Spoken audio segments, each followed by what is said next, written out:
Assalamu alaikum student, mathematics 4024. Welcome to Maths Guru. Student, this is a question on coordinate geometry and this is related to the concept of perpendicular bisector. In this question we have 2 points. Point A के coordinates हैं 3 और 11, x की value 3 है, y की value 11 है और point B के coordinates हैं -5 और -5, x की वैल्यू भी -5, y की वैल्यू भी -5। तो मैंने रफली जो है वो यहाँ एक दो पॉइंट्स को जो है वो प्लॉट किया। ये पॉइंट A हो गया और ये वाला पॉइंट मेरे पास पॉइंट बी हो गया। दोनों को मैंने ज्वाइन करके एक लाइन बना दी। अच्छा, फिर वो मुझसे कह रहा है कि a line L passes through line A B. अब मैंने यहाँ एक लाइन बनाई है लाइन एल, जो कि इस लाइन ए बी को पास कर रही है। इस लाइन एल की इक्वेशन उसने हमें दी हुई है 2y plus x equals to 5। हमसे कह रहा है कि प्रूफ करो ये जो लाइन है, this line is perpendicular bisector to A B. ठीक है, ये कह रहा है कि भाई ये जो लाइन है ये परपेंडिकुलर बाइसेक्टर है, मतलब ये दोनों लाइंस 90 डिग्री पे मीट कर रही हैं। ये दोनों एक दूसरे के परपेंडिकुलर है लाइन, और ये लाइन जो है ना वो ए बी के मिड पॉइंट से पास हो रहा है। ये मतलब होता है परपेंडिकुलर बाइसेक्टर का। ठीक है, बाइसेक्टर का मतलब है कि ये लाइन ए बी को दो पार्ट्स में बराबर डिवाइड कर रहा है, तो इसका मतलब है कि ये मिड पॉइंट से पास हो रहा होगा। तो मैंने यहाँ क्या किया, परपेंडिकुलर बाइसेक्टर के लिए परपेंडिकुलर मुझे हिंट क्या दे रहा है, परपेंडिकुलर मुझे ये बताना चाह रहा है कि भाई ग्रेडियंट फाइंड आउट करो दोनों की, और दोनों की ग्रेडियंट को फाइंड आउट करके आइडिया जो है वो लगाओ कि ये दोनों परपेंडिकुलर हैं कि नहीं है। मुझे पता है कि if the lines are perpendicular, अगर दो लाइंस परपेंडिकुलर होती हैं तो उनके ग्रेडियंट का जो प्रोडक्ट होता है वो -1 के बराबर होता है। ये बात मुझे पता है। तो सबसे पहला काम मैं यही करूंगा कि मैं दोनों की ग्रेडियंट फाइंड आउट करूंगा, उनको मल्टीप्लाई करूंगा। अगर आंसर -1 आ रहा है इसका मतलब है ये दोनों लाइंस परपेंडिकुलर हैं। पहले तो मुझे ये काम करना पड़ेगा। ठीक है, तो सबसे पहले मैं ये काम करता हूँ, उसके बाद फिर मैं देखूंगा कि ये बाइसेक्टर मुझे क्या बताना चाह रहा है। तो I am working on this perpendicular, इस वर्ड पे मैं काम कर रहा हूँ। उसके लिए मुझे दोनों की ग्रेडियंट जो है वो फाइंड आउट करनी पड़ेंगी। लाइन ए बी के लिए मेरे पास दोनों पॉइंट्स हैं, तो जब मेरे पास दो पॉइंट्स होते हैं तो मैं जो है वो ग्रेडियंट निकालने के लिए फॉर्मूला यूज़ कर सकता हूँ y2 minus Y one upon x two minus x one. और लाइन एल की इक्वेशन मेरे पास है, तो मैं इस इक्वेशन को अरेंज करके कंपेयर कर सकता हूँ y plus Y equal to M X plus C से, तो मुझे ग्रेडियंट वहाँ से मिल जाएगी। ठीक है, तो सबसे पहले मैं ग्रेडियंट फाइंड आउट कर रहा हूँ लाइन ए बी की। For that I have point A जिसके कोऑर्डिनेट्स हैं 3 11। तो ये चूंकि मेरा पहला पॉइंट है तो इसको मैंने x1 और y1 से लेबल कर लिया। x1 की वैल्यू 3 है, y1 की वैल्यू 11 है। बी पॉइंट -5 और -5 है, तो ये x2 और y2 की वैल्यू हो गई। ठीक है, इससे फ़र्क नहीं पड़ता कि अगर आप इसको x1 y1 ले लो, इसको x2 y2 ले लो, इट डजेंट मैटर। बस मैं जो है वो हमेशा अपने पहले पॉइंट को, चूंकि ये अल्फ़ाबेटिकल ऑर्डर में पहले आता है, तो मैंने इसको x1 y1 ले लिया, इसको x2 y2 ले लिया। अब मैं जल्दी से वो यूज़ करता हूँ जो फॉर्मूला है मेरे पास। The formula is y2 minus Y one. Y two की वैल्यू मेरे पास है -5, तो मैंने यहाँ -5 लिखा। y2 माइनस और y1 की वैल्यू 11 है, तो ये 11 आ गया ऊपर। ठीक है, और जब मैं नीचे आऊँगा तो मेरे पास है x2 की वैल्यू -5, तो -5 और माइनस x2 माइनस x1, तो ये -3 हो जाएगा।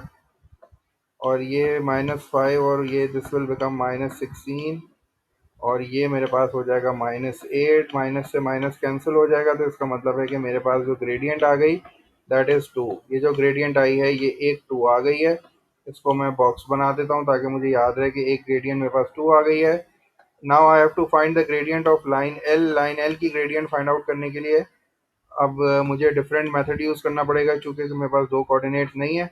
तो मैं क्या करूँगा, इक्वेशन है मेरे पास, तो मैं इक्वेशन को अरेंज कर लेता हूँ। मेरे पास उसकी इक्वेशन है 2y plus x equals to 5, और मुझे पता है कि भाई जो स्टैंडर्ड फॉर्म होती है वो y is equals to M X plus C होती है। तो मैं इसको अरेंज कर लेता हूँ, y को सब्जेक्ट बना लेता हूँ। तो सबसे पहले मैं 2y को यहीं रहने देता हूँ और इस -x को शिफ्ट करता हूँ दूसरी साइड पे। ठीक है, और मैं -x को पहले लिख रहा हूँ क्योंकि मुझे जो है इसको कंपेयर करना है y is equals to M X plus C से, जो कि स्टैंडर्ड फॉर्म है। तो मुझे इससे इसको कंपेयर करना है, तो मुझे ग्रेडियंट मिल जाती है। आपको पता है एक्स का कोफिशिएंट जो है वो ग्रेडियंट बता देता है। ठीक है, तो मुझे इससे कंपेयर करना है, इसलिए मैंने एक्स की टर्म को पहले रखा, उसके बाद फिर मैं +5 लिखूंगा। अब चूंकि मुझे वाई को सब्जेक्ट बनाना है, 2 उसके साथ मल्टीप्लाई हो रहा है, तो ये दोनों साइड, ये जो है वो दूसरी साइड पे चला जाएगा। तो मैं दोनों के नीचे 2 को लिख रहा हूँ, मैं यहाँ भी लिख रहा हूँ -x/2 मैंने यहाँ भी लिख लिया, और मैंने +5/2 यहाँ भी लिख लिया। अब मुझे पता है कि भाई x का जो कोफिशिएंट होता है वो ग्रेडियंट होता है, तो x के साथ जो है वो डिनोमिनेटर में 2 है और चूंकि ऊपर कुछ नहीं है तो 1 है। इसका मतलब है कि इस लाइन की जो ग्रेडियंट आ रही है that is coming out as -1/2। तो अब मेरे पास दोनों ग्रेडियंट्स मौजूद हैं, I just have to multiply them. अगर मल्टीप्लाई करने के बाद आंसर -1 आ जाता है तो इसका मतलब ये होता है कि ये दोनों लाइंस जो हैं वो परपेंडिकुलर हैं। तो जल्दी जल्दी मैं जो है वो मल्टीप्लाई कर लेता हूँ। m1 multiply by m2 is equals to -1। ये परपेंडिकुलर लाइन की कंडीशन है। पैरेलल लाइन की ग्रेडियंट तो सेम होती है लेकिन ये परपेंडिकुलर लाइंस है। तो m1 को 2 ले लेता हूँ, तो 2 मल्टीप्लाई बाय -1/2 कर देता हूँ, तो 2 से 2 कैंसिल हो जाएगा, मेरा ग्रेडियंट आ जाएगा -1। इसका मतलब है कि ये जो दो लाइंस हैं ये बिल्कुल परपेंडिकुलर हैं। तो एक चीज़ तो प्रूव हो गई कि ये परपेंडिकुलर तो हैं। अब मुझे ये प्रूव करना है कि क्या ये बाइसेक्टर भी है कि नहीं है। उसके लिए मैं मिड पॉइंट का सहारा लूंगा, क्योंकि मुझे पता है कि बाइसेक्टर अगर होगा तो ये लाइन जो है वो मिड पॉइंट से पास होगी। तो मैं क्या करता हूँ, मैं ए बी का मिड पॉइंट फाइंड आउट कर लेता हूँ। ए बी का मिड पॉइंट फाइंड आउट करने के लिए मेरे पास जो फॉर्मूला है मिड पॉइंट का, आपको पता है मिड पॉइंट हमेशा कोऑर्डिनेट की फॉर्म में आता है, एक्स और वाई की फॉर्म में आता है। तो वो मिड पॉइंट का फॉर्मूला आपको याद होगा कि मैं क्या करता था, एक्स की वैल्यूज़ को ऐड करके 2 से डिवाइड करता था और वाई की वैल्यूज़ को ऐड करके 2 से डिवाइड करता था। तो ये x1 y1 x2 y2 तो मेरे पास हुआ अवेलेबल। तो मैं क्या करता हूँ, x1 प्लस x2 कर लेता हूँ, तो ये क्या होगा 3, और फिर प्लस का साइन आएगा और फिर माइनस भी है क्योंकि तो प्लस माइनस माइनस हो जाएगा। तो मैंने डायरेक्ट एक स्टेप जो है वो सेव कर लिया, तो और डिवाइडेड बाय 2 हो जाएगा। मिड पॉइंट के फॉर्मूले में प्लस आता है लेकिन मैंने यहाँ माइनस इसलिए लिखा है क्योंकि x2 की वैल्यू नेगेटिव है, तो वो प्लस माइनस माइनस हो जाएगा। और फिर y1 प्लस, तो यहाँ भी देखो बिल्कुल इसी तरह हो जाएगा, y1 लिखूंगा प्लस लिखूंगा फिर ब्रैकेट में लिखूंगा -5, तो वो माइनस प्लस माइनस हो जाएगा। तो मैंने डायरेक्ट जो है वो इस तरह कर दिया, तो ये अपॉन 2 हो जाएगा। ठीक है, ये मैं जो है वो मिड पॉइंट फाइंड आउट कर रहा हूँ, तो ये हो जाएगा 3 - 2 जो है वो -2 हो जाएगा। 3 में से sorry 3 - 5 will be -2, -2 divide by 2 will give me -1, तो ये -1 हो गया। और 11 में से जब मैं 5 को माइनस करूंगा, 11 - 5 हो जाएगा मेरे पास, दिस विल बी 6। ठीक है, और 6 को जब 2 से डिवाइड करूंगा तो मेरे पास 3 आ जाएगा। तो ये आ गया मेरा मिड पॉइंट। ठीक है, ये मेरा मिड पॉइंट आ गया लाइन ए बी का, जो कि मैंने फाइंड आउट कर लिया है, -1 और 3। अब मुझे ये प्रूव करना है कि ये जो लाइन एल है वो इस पॉइंट से पास हो रही है।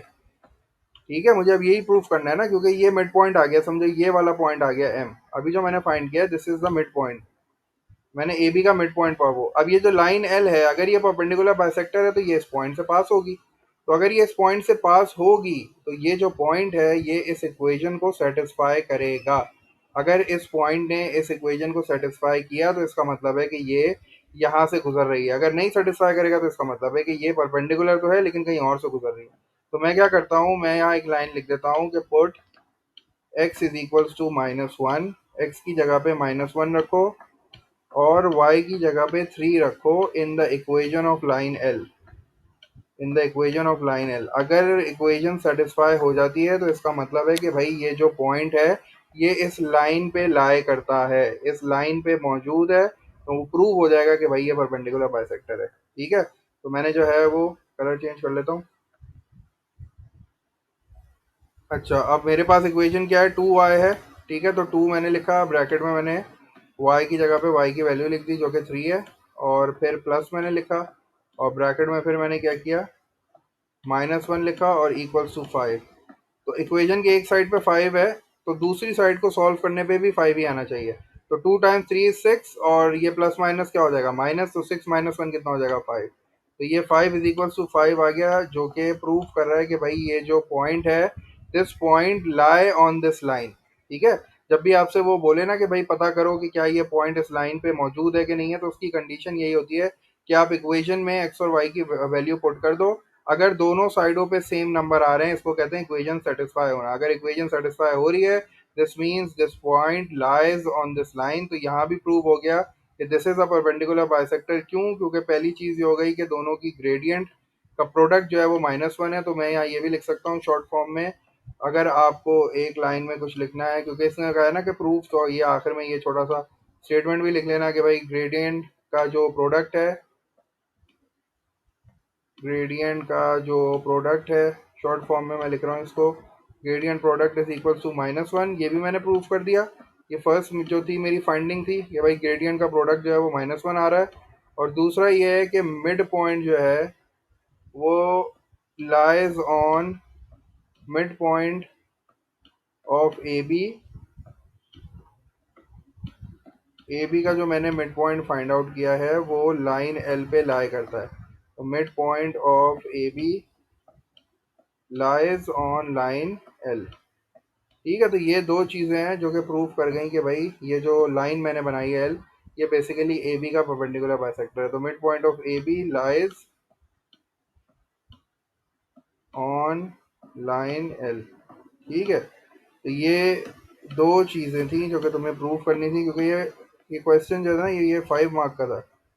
तो 5 मार्क में you have to do the necessary working. तो अगर आप ये वर्किंग नहीं करोगे तो ये प्रूव नहीं होगा। ठीक है, तो यहाँ मैंने फिर थोड़ी सी स्टेटमेंट भी लिख दी कि भाई कैसे मैंने प्रूव किया कि ये परपेंडिकुलर बाइसेक्टर है, because the product of gradient is -1, जो कि प्रूव करता है कि दोनों लाइंस परपेंडिकुलर हैं। और दूसरी चीज़ क्या है, mid point of A B जो है ये लाइन एल पे लाई करता है। इसका मतलब है कि लाइन एल जो है ना वो मिड पॉइंट से पास हो रही है, तो डेफिनेटली ये जो है ना बाइसेक्टर है।